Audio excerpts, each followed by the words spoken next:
let's go ahead and let's do our top players available in the transfer portal. I got mine listed 1 through 5. Let's go ahead and let's hit. Let's all do our top 5, and then we can start to pick out some of the ones that stand out. Tom, what does your 1 through 5 look like? My 1 through 5. Now, I didn't want to pick multiple quarterbacks, so I only picked one. But at 1, my QB, I have Hudson Card from Texas. The person in the chat asked earlier if I would do something outrageous on the show if Devin Leary announced his commitment to Illinois as we were live. I would be very happy if Devin Leary committed to Illinois and played for the Illini next year. I'd be happier if Hudson Card did.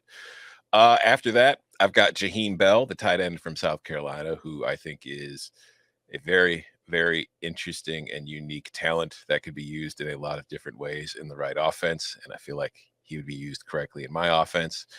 At corner, I like JQ Hardaway from Cincinnati. I just like him. Whenever I watched the Bearcats defense this year, I didn't think it was nearly as good as last year's unit was, but I thought Hardaway was a pretty good player. I think I think he can get better. Edge rusher, I think McCullough going from Dason. Is it Dason or Dasan? It's Dasan. It's not okay. Sean, is what I was told. Okay, so I thought him going to Oklahoma from Indiana, I think is a good pickup for the Sooners. I like him a lot. I think he's going to be impactful. And then at number 5, the guy I saw playing for my G5 team. Chip, you remember when we adopted G5 teams? Yeah. A guy we saw from my G5 team that I still love and I still watch to this day. You know, I love Olu Oluwatimi. Here's another big impact transfer center. I think he's going to have a huge impact in a Power 5 program next year. Avery Jones from East Carolina. Is he maybe going to Champaign? I don't know. I'm just saying. I think he's going to have a major impact at a Power 5 program next year. Tom has a keen eye for this offensive lineman from ECU, pulling one deep out of the cut for his number 5 spot. All right, so I had 2 from Tom's top 5. My number 1 is Fentrell Cypress II from Virginia, phenomenal defensive player and somebody who is probably going to have the opportunity to go and start basically anywhere that he goes. Hudson Card is my top QB. I agree with you there. He is number 2 on my overall list. I went back over Hudson Card's performances, and there wasn't a lot of bad, and there also wasn't a lot of healthy. I kind of feel like if he is 100% healthy and able to get a fresh start somewhere, that Card could really be successful. For my number 3, I'm going with Ball State running back Carson Steele. Really, really productive player, but also somebody that I think is going to not necessarily jump in and dominate an offense, but somebody that is going to be a huge pickup in terms of building out a running back room. I've got McCullough as my number 4, and then Devin Leary as my number 5. I got a couple similarities with you guys. So Cypress, to me, stands out as the player that I think even teams that don't necessarily need a corner, but like elite teams, will probably be going after. The volume of production was there, and so was like the PFF grade. He has the measurables. I think Fentrell Cypress is clearly one of the sort of no doubt top guys in the portal right now.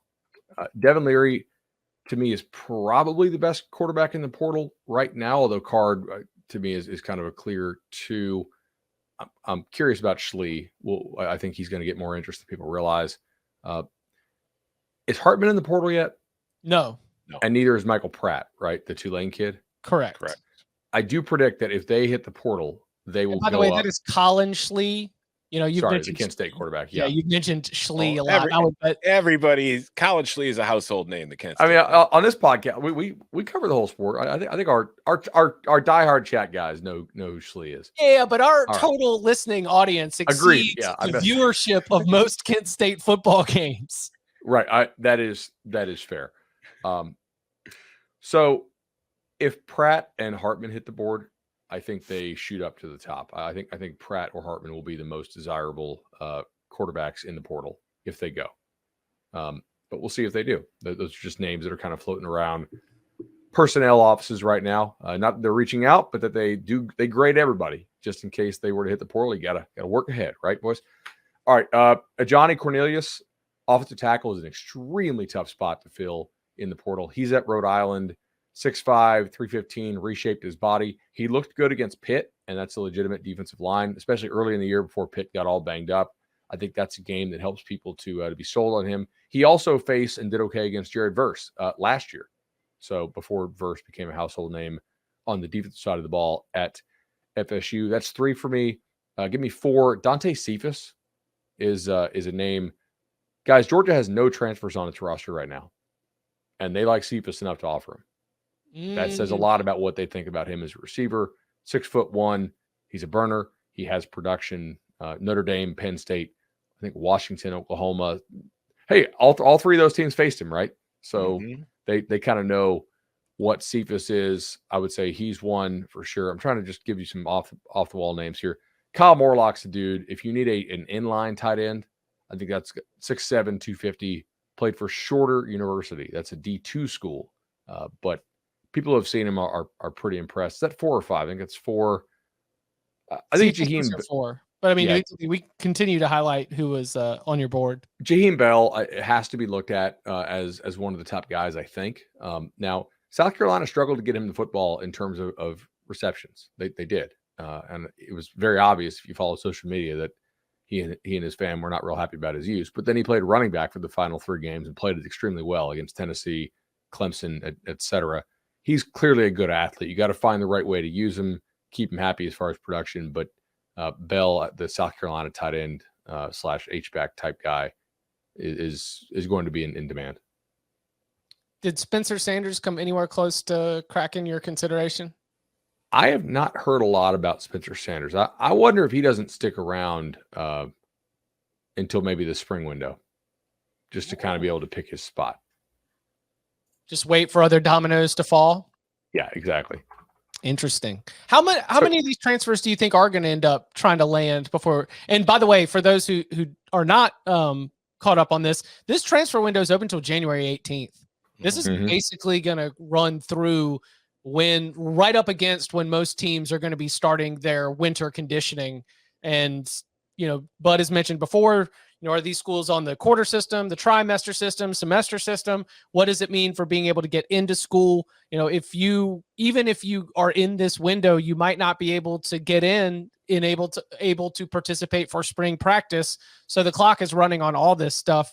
How many of these guys do you expect to be able to land at a new location? Because I've also heard coaches say, if you're in the portal, you can still work out with us. You can still practice with us. You can still go through all the team activities. But I don't know how long you would want to be in the portal, but also hanging around the facility. That can't be the most pleasurable experience. So what some of these guys are going to find out is that academics do matter a little bit because of what's called PTD, progress towards degree. And when you're accepting transfers, kids have to have a certain level of progress towards their degree. It's much easier to get a younger kid in or younger player in. I probably should stop calling them kids. I'll work on that, I guess. It's easier to get a younger player in because hypothetically he could make up more credit hours to get sort of back on track for progress towards degree. If, however, you're like a 5th-year senior and you're still like 4 or 5 classes short of a degree and you hit the portal as a non-grad transfer, you may find a hard time getting in a lot of places. You may need to take like a semester of online college. And I mean, honestly, if you're that short of a degree after 5 years, you may need to have somebody take those online classes for you. But your options are going to be greater as a graduate transfer in most cases, I think, because the school doesn't really care if you get your graduate degree. Like the NCAA they don't really care. Like, okay, cool. Like the guy failed to get his master's. It's 1 year. You guys let him into your graduate program. That's on him if he doesn't want to. They do somewhat care about progress towards the undergraduate degree. So if you see some of these guys that are hanging out in the portal for a long time and they're well-known players, and they're not, and it doesn't say grad transfer next to their name yet, put 2 and 2 together and figure out there may be something beyond just ability that's hampering their portal progress. I will say, going back to the question about getting in, like, I think it's important for every player who can to transfer and get in for spring and all that stuff, just to get familiar with the playbook and all that kind of stuff. But I think for quarterbacks especially, I think if you asked any coach, they would rather have their new QB there for spring practice than wait until the summer for them to get there. Good notes.